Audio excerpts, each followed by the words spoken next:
नक तेल की तरह महामाया 10 चंद्र मास तक अपने गर्भ को धारण करती रही।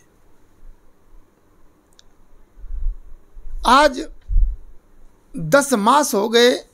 रानी ने राजा से कहा कि राजन, मैं अपने पुत्र को जन्म अपने पिता के यहां देना चाहती हूं। राजा ने कहा कि हे रानी, जैसी आपकी आज्ञा। जब रानी ने राजा से कहा, राजा ने तुरंत पालकी बुलाई। पालकी बुला करके कहारों से कह दिया कि हमारी रानी को देवदहा के लिए रवाना करो।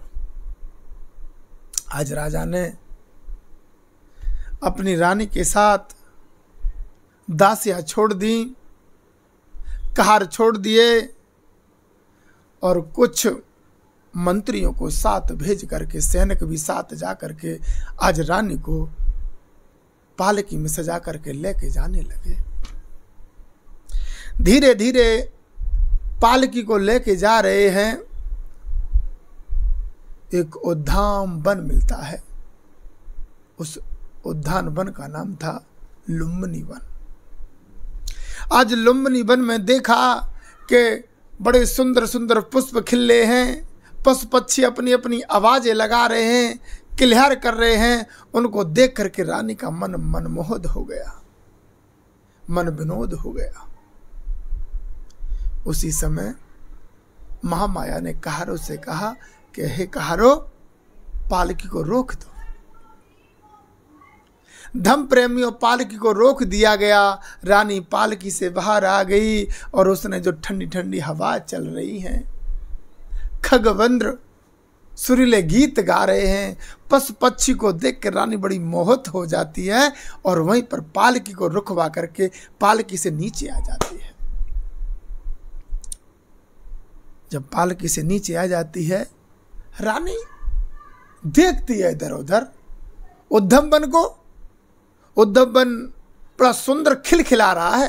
रानी का मन बड़ा चहल पहल में लग गया है और रानी का मन नहीं कर रहा कि यहां से आगे चले। वो साल वृक्ष जो है, बड़ा उसकी डालियां हैं, वो बार बार जमीन से छुप जाती हैं, फिर ऊपर जाती हैं, फिर जमीन से छुप जाती हैं, फिर ऊपर जाती है। रानी ने आकर के डाली को पकड़ लिया। जब डाली को पकड़ लिया, रानी उस डाली को पकड़ते हुए ऊपर चली गई और रानी अपने पैरों पर खड़े हो गई और पैरों पर खड़े होने के बाद अपने पंजे पर खड़ी हो गई और उसी समय रानी ने एक पुत्र को जन्म दिया। जो उसी समय सारी जो बांधी थी आकर के वो एक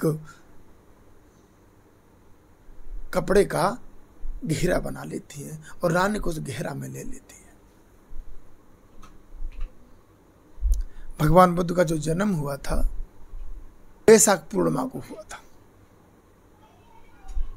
भगवान बुद्ध का जन्म 563 ईसा पूर्व वैशाख पूर्णिमा के दिन हुआ था। आज सारी दासियों ने महामाया को चारों तरफ घेरा में लेने के बाद एक जब देखा तो एक पुत्र को जन्म देते हैं। जब पुत्र को जन्म दिया है तो आज ये खबर महलों में जाके शुद्धोधन ने सुनी है तो शुद्धोधन बड़े मगन हुए हैं और उन्होंने अपनी माला उतार के जिसने जो खबर दी थी उसको पहना दिया। आज रानी को बुलाया गया महलों में और दान लुटाना शुरू कर दिया है। जो दरवाजे पे आता है वो खाली हाथ नहीं जाता। रानी के पुत्र पैदा हुआ है, बड़े खुश हैं क्योंकि चौथे पन पर जाकर के रानी को पुत्र पैदा हुआ है। पूरे महलों में उत्सव का माहौल बना हुआ है। और इधर धम प्रेमियों, हिमालय जम्बू द्वीप में जब असित मुनि को मालूम पड़ा है, उन्होंने दृष्टि डाली है पूरे जम्बू द्वीप में कि कहीं पर किसी बुद्ध ने जन्म लिया है। जब उन्होंने दूर दृष्टि डाली है तो उन्हें पता पड़ा है कि कपिलवस्तु में शुद्धोधन के यहां पर एक पुत्र का जन्म हुआ है। आज अच्युत मुनि अपने भांजे नरदत्त को लेकर के आज कपिलवस्तु के लिए रवाना हुए। पूछते पूछते असत मुनि शुद्धोधन के द्वार पर पहुंचे हैं। द्वारपाल खड़ा हुआ है। उसी समय असत मुनि कहते हैं कि हे द्वारपाल को, तुम जा करके शुद्धोधन से कहो कि द्वार पर कोई मुनि खड़े हुए और अंदर आने के लिए अनुग्रह कर रहे हैं। द्वारपाल अंदर पहुंचा, जाकर के कहा कि हे राजन, द्वार पर कोई वृद्ध अवस्था में एक मुनि खड़े हुए हैं और वो अंदर आने की कोशिश कर रहे हैं। अगर आप ही कृपा हो तो मैं अंदर बुला के लाऊं। राजा ने बड़ी खुशी खुशी कह दी कि जाओ और उन मुनि को अंदर लेकर के आओ। जब अच्युत मुनि से कहा कि हे भगवान, आपको अंदर बुलाया है। अच्युत मुनि अंदर पहुंचे। राजा ने बड़े स्वागत किया। सिंहासन नीचे उतर गए, जाकर अच्युत मुनि को सिंहासन पर बिठा दिया। बोले भगवान, बताओ कैसे आना हुआ? आपको पहले तो मैंने कभी नहीं देखा, पहले आपके दर्शन हुए भगवान मुझे। अच्युत मुनि ने कहा, मैंने सुना है कि तुम्हारे यहाँ पर पुत्र पैदा हुआ है। बोले हाँ भगवान हुआ है, कि हम उसके दर्शन करना चाहते हैं। बोले भगवान, इस समय तो राजा लड़का जो है वो अब निंद्रा में है। अच्युत मुनि कहने लगे, ऐसे लड़के कभी सोते नहीं हैं, देखो जा करके। जब